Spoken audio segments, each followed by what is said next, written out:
अस्सलाम वालेकुम स्टूडेंट्स, कैसे हैं आप लोग? उम्मीद है आप सब खैरियत से होंगे। आई am Saeeda Kamna Nadeem. I am your biology teacher for class 9th। Today we are going to discuss the steps of conservation of biodiversity. Students, अपने पिछले लेक्चर में हम लोगों ने देखा कि हम किस तरह बायोडाइवर्सिटी को कंजर्व कर सकते हैं। इसलिए हमने सबसे पहले इस टॉपिक में ये पढ़ा कि पाकिस्तान के अंदर मौजूद बायोडाइवर्सिटी भी आहिस्ता आहिस्ता लॉस की तरफ जा रही है, और इस लॉस की सबसे बड़ी वजह यह है कि पाकिस्तान की पॉपुलेशन में भी तेज़ी से इजाफा हो रहा है।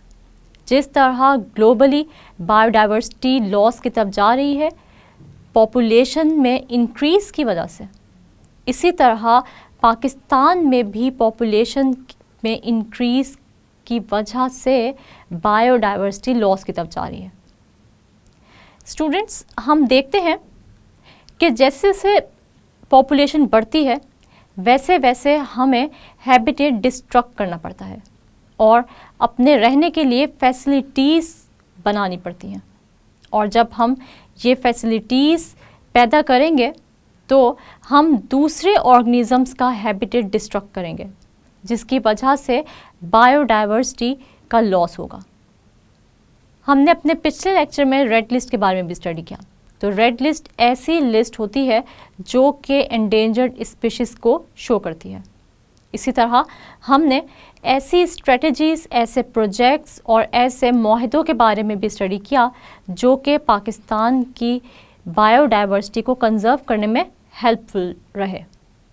आज हम बाकी स्टेप्स देखते हैं जो कि बायोडाइवर्सिटी को कंजर्व करने में मददगार साबित हुए।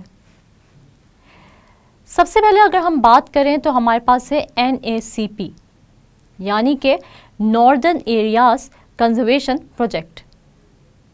स्टूडेंट्स, हमें मालूम है कि अगर हम अपने नॉर्दर्न एरियाज़ की बात करें तो ये रिच इन बायोडाइवर्सिटी है, यानी हमें यहाँ पर बहुत ज़्यादा वैरायटी ऑफ एनिमल्स और प्लांट्स नज़र आएंगे। इसीलिए यहाँ पर टूरिज़म भी बहुत आम है। लोग सैर व तफरी के लिए यहाँ घूमने फिरने नॉर्दर्न एरियाज़ का रुख करते हैं। लेकिन जहाँ इकोनॉमी को टूरिज़म से फ़ायदा होता है वहाँ पर यही टूरिस्ट हमारी बायोडाइवर्सिटी का नुकसान भी करते हैं, क्योंकि हम ये देखते हैं कि अक्सर फॉरेनर्स या हमारे मुल्क से ताल्लुक़ रखने वाले लोग ही हमारे बहुत सारे एनिमल्स की हंटिंग करते हैं और वहाँ नॉर्दर्न एरियाज़ में जाकर वहाँ की हैबिटेट को डिस्ट्रक्ट करते हैं। हम ये देखते हैं कि जब यही ह्यूमन बीइंग्स, जिनको के मालूम है कि बायोडाइवर्सिटी कितनी ज़्यादा इम्पॉर्टेंट है, ये नॉर्दर्न एरियाज़ में सैर व तफरी के लिए जाते हैं, तो ये वहाँ पर मौजूद लेक्स में, जंगलात में, वहाँ पर ये पोल्यूशन कॉज करते हैं, कूड़ा करकट फेंकते हैं, जिसकी वजह से वहाँ पर मौजूद यानी पानी में रहने वाले ऑर्गेनिज़म्स किल होते जाते हैं और आहिस्ता आहिस्ता उनकी स्पीशीज़ में कमी वाक़या होती है। इसी तरह हम ये देखते हैं कि जब हम वहाँ जाकर यानी नॉर्दर्न एरियाज़ में जाकर हंटिंग करते हैं तो एनिमल्स की भी बहुत सारी स्पीशीज़ कम होती जाती हैं। इसलिए हमने देखा कि WWF पाकिस्तान ने ऐसा प्रोजेक्ट स्टार्ट किया जिसका नाम था नॉर्दर्न एरियाज़ कंजर्वेशन प्रोजेक्ट, और इस प्रोजेक्ट के तहत हमने नॉर्दर्न एरियाज़ में बायोडाइवर्सिटी के लॉस को रोका और ऐसे स्टेप्स उठाए और ऐसे रूल्स बनाए कि कम से कम बायोडाइवर्सिटी का लॉस हो और हम ना सिर्फ अपनी बायोडाइवर्सिटी को कंजर्व करें बल्कि अपने इकोसिस्टम को भी स्टेबल रखें। ये प्रोजेक्ट इंतहाई सक्सेसफुल रहा और हमने नॉर्दर्न एरियाज़ के बायोडाइवर्सिटी के लॉस को बचाया। इसी तरह हम एक और प्रोजेक्ट की अगर बात करें तो वो कौन सा प्रोजेक्ट है, वो रिलेट करता है हमारे चित्राल वैली से।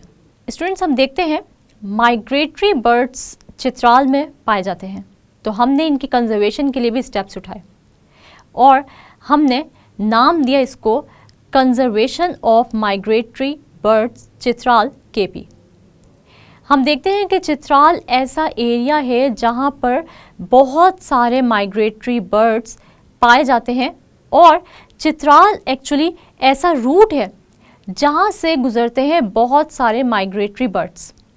और जब ये बर्ड्स चित्राल से गुजरते हैं तो वहाँ पर मौजूद बहुत सारे फॉरेनर्स और बहुत सारे टूरिस्ट इन बर्ड्स को, इन माइग्रेटरी बर्ड्स को हंट करते हैं और इन बर्ड्स के शिकार से आहिस्ता आहिस्ता हम देखते हैं कि इन माइग्रेटरी बर्ड्स की पॉपुलेशन में कमी वाक़या हुई, जिसकी वजह से हमने ऐसे स्टेप्स लिए कि हम इन बर्ड्स पर हंटिंग प्रेशर को कम कर सकें और इन खूबसूरत परिंदों की और ऐसे नायाब परिंदे जो कि बाकी दुनिया में मौजूद नहीं हैं और हमें चित्राल में नज़र आते हैं, तो हम इनकी स्पीशीज़ को कंजर्व करें और इनकी स्पीशीज़ में कमी को रोकें। इसलिए WWF पाकिस्तान ने ऐसे स्टेप्स लिए जिसने चित्राल में मौजूद माइग्रेटरी बर्ड्स के हंटिंग को रोका और बैन लगा दिया गया इन माइग्रेटरी बर्ड्स की हंटिंग पर। स्टूडेंट्स, अगर हम एक और एनिमल की बात करें तो वो है हमारा नेशनल एनिमल जो कि है चिल्तन मारखोर। हम देखते हैं कि मारखोर के बारे में जैसे हमने पढ़ा कि ये भी एक एंडेंजर्ड स्पीशी है और इसकी पॉपुलेशन में भी तेज़ी से कमी वाक़या हो रही है। हम देखते हैं ये कहाँ पाया जाता है। ये पाया जाता है हाज़रगंजी नेशनल पार्क जो कि कोयटा के नज़दीक है। हम देखते हैं हमने इसकी पॉपुलेशन को बचाने के लिए और इनकी स्पीशीज़ को कंजर्व करने के लिए बहुत सारे स्टेप्स उठाए। स्टूडेंट्स, हम देखते हैं कि WWF पाकिस्तान ने ऐसी मैनेजमेंट पॉलिसी दी जिसकी मदद से चिल्तन मारखोर को कंजर्व किया गया और इसकी स्पीशीज़ में जो कमी आ रही थी तेज़ी से उसको रोका गया। इसके साथ साथ ऐसे स्टेप्स लिए गए कि हम अपने नेशनल एनिमल यानी मारखोर की पॉपुलेशन को, गिरती हुई पॉपुलेशन को बढ़ा सकें। इसलिए हमें भी इस बात का बहुत ही ख्याल रखना है कि ऐसे एनिमल्स जो कि एंडेंजर्ड हैं, ऐसे माइग्रेटरी बर्ड्स जो कि दुनिया में बहुत ही नायाब हैं, उन स्पीशीज़ को कंजर्व करें और उनकी हंटिंग से परहेज़ करें। इसके अलावा हम ये भी देखते हैं कि हमारे मुल्क में क्योंकि बहुत ही खूबसूरती मौजूद है और लोग टूरिज़म के लिए हमारे मुल्क का रुख करते हैं, लेकिन हम देखते हैं कि बहुत सारे एनिमल्स को डिफरेंट इल्लीगल गेम्स के लिए भी इस्तेमाल किया जाता है। इसलिए हमारी गवर्नमेंट ने ऐसे गेम्स पर बैन लगा दिया, यानी ऐसे गेम्स जिनमें एनिमल्स को नुकसान पहुंचता था और बहुत सारे एनिमल्स मर जाते थे, क्योंकि हम देखते हैं कि एनिमल्स की पॉपुलेशन आहिस्ता आहिस्ता कम होती जा रही थी और वो स्पीशीज़ जो कि इंडेंजर्ड होती जा रही थी उनकी गेमिंग पर बिल्कुल पाबंदी लगा दी गई। फॉरेनर्स हमारे मुल्क का रुख करते हैं और यहाँ पर मौजूद एनिमल्स पर गेम्स खेलते हैं, यानी इन एनिमल्स को गेम्स खेलने में इस्तेमाल करते हैं। इसलिए हमारी गवर्नमेंट ने बिल्कुल इस प्रैक्टिस को इल्लीगल करार दिया और ऐसे रूल्स बनाए कि ऐसे स्पीशीज़ ऑफ एनिमल्स जो कि इंडेंजर्ड हैं और आहिस्ता आहिस्ता उनकी पॉपुलेशन में कमी वाक़या हो रही है, उनको गेम्स के लिए बैन कर दिया गया। जैसे कि चरवाहे बियर के बच्चों को लेते थे और वो आगे ट्रेनर्स को बेच देते थे और फिर ट्रेनर्स उनको डिफरेंट गेम्स में यूज़ करते थे। लेकिन जब आहिस्ता आहिस्ता बियर की पॉपुलेशन में कमी वाक़या हुई तो इस गेम पर भी जिसमें बियर या रीच का इस्तेमाल होता था, इस पर पाबंदी लगा दी गई।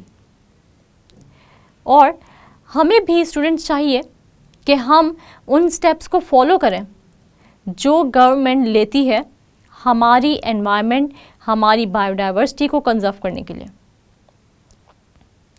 अगर हम बायोडाइवर्सिटी को कंजर्व रखेंगे तो ही हमारा इकोसिस्टम स्टेबल रहेगा।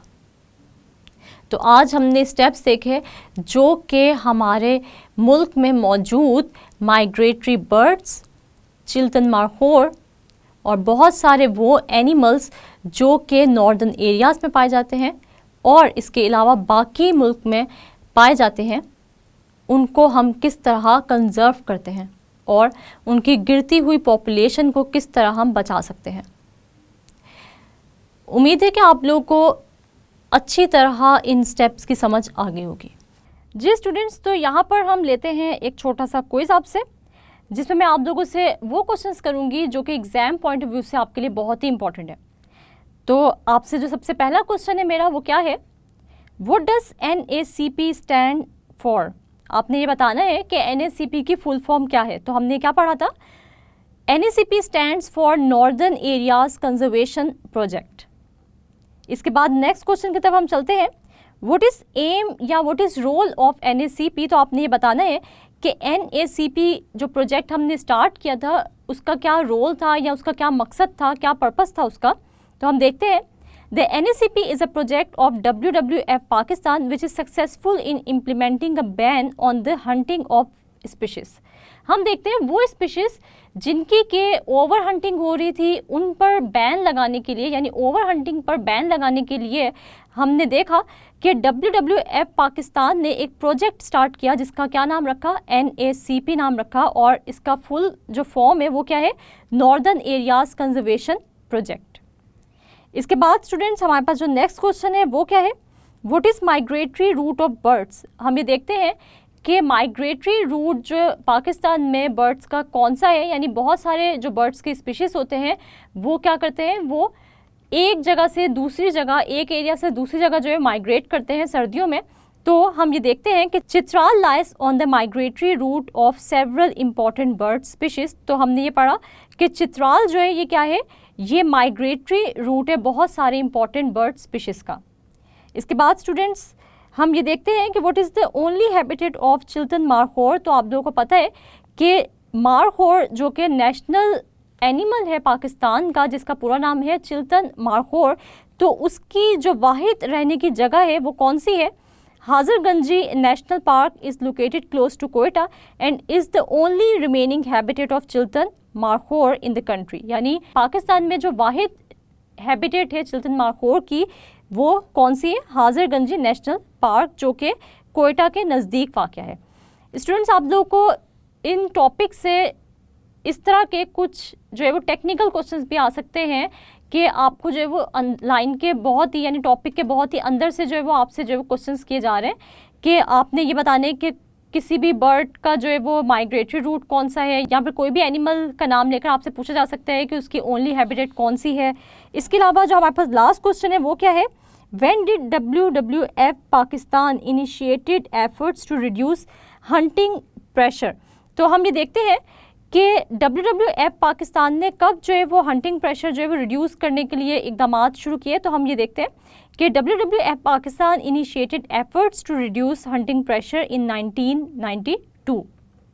तो स्टूडेंट्स आप लोगों ने इन शॉर्ट क्वेश्चंस को अच्छे से प्रिपेयर कर लेना है, इनकी रिटर्न प्रैक्टिस करनी है ताकि आप लोगों को एग्ज़ाम की प्रिपरेशन में बिल्कुल भी किसी किस्म की मुश्किल का सामना ना करना पड़े।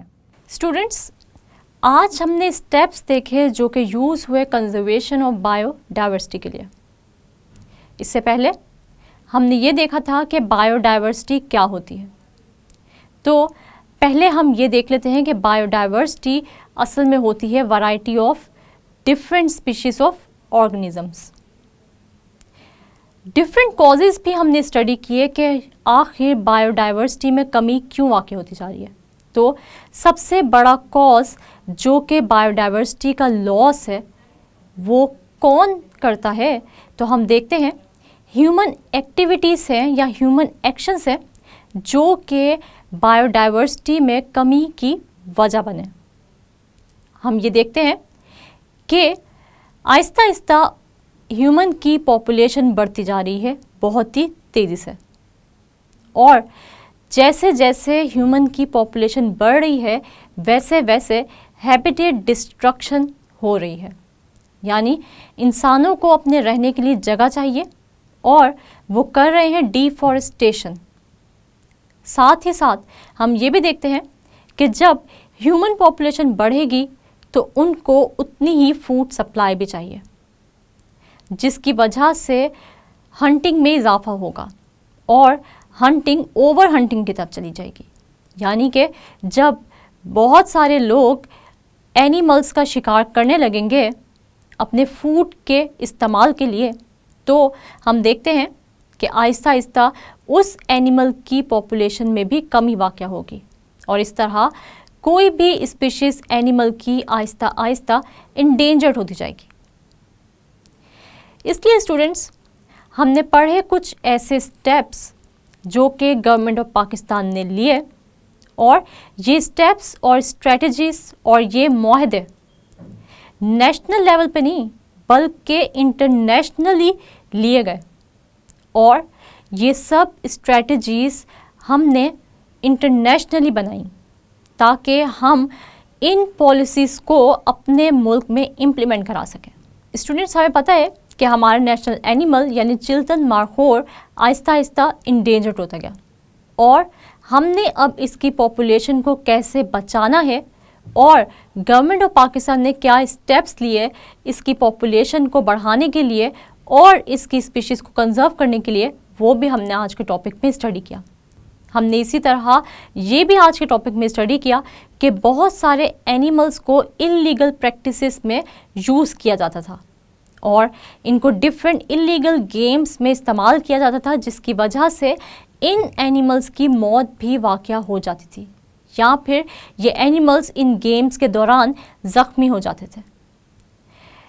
हमने ऐसे स्टेप्स लिए जिनसे इन एनिमल्स के गेम्स पर पाबंदी लगाई गई और इनकी पॉपुलेशन को कंजर्व किया गया।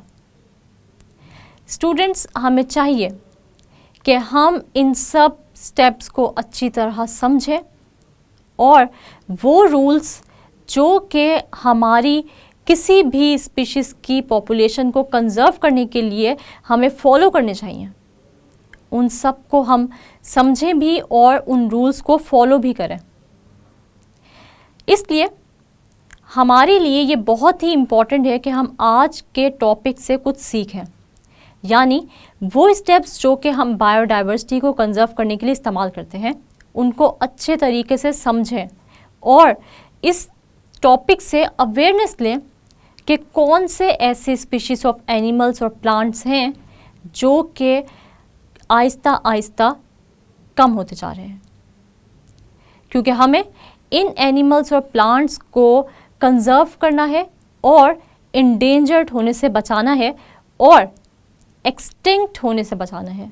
यानी हमें चाहिए कि वो पॉपुलेशंस जो कि अभी इंडेंजर्ड नहीं है, यानी उनकी पॉपुलेशन में अभी इतनी कमी वाक़या नहीं हुई कि वो एक्सटिंक्ट हो सके, तो उनको भी कंजर्व करें, उनकी पॉपुलेशन को भी इंक्रीज़ करें, और साथ ही साथ वो ऑर्गेनिज़म्स या वो स्पीशीज़ जो कि आहिस्ता आहिस्ता इंडेंजर्ड हो रही हैं यानी एक्सटिंक्शन की तरफ बढ़ रही हैं, उनको भी कंजर्व करें और किसी किस्म के एनवायरनमेंट के नुकसान से बचें। स्टूडेंट्स, उम्मीद है आपको आज के टॉपिक की अच्छी तरह समझ आ गई होगी। नेक्स्ट लेक्चर में हम कुछ इंडेंजर्ड स्पीशीज़ ऑफ पाकिस्तान के बारे में बात करेंगे। तब तक के लिए अपना ख्याल रखिएगा और मुझे दुआओं में याद रखिएगा। अल्लाह हाफ़िज़।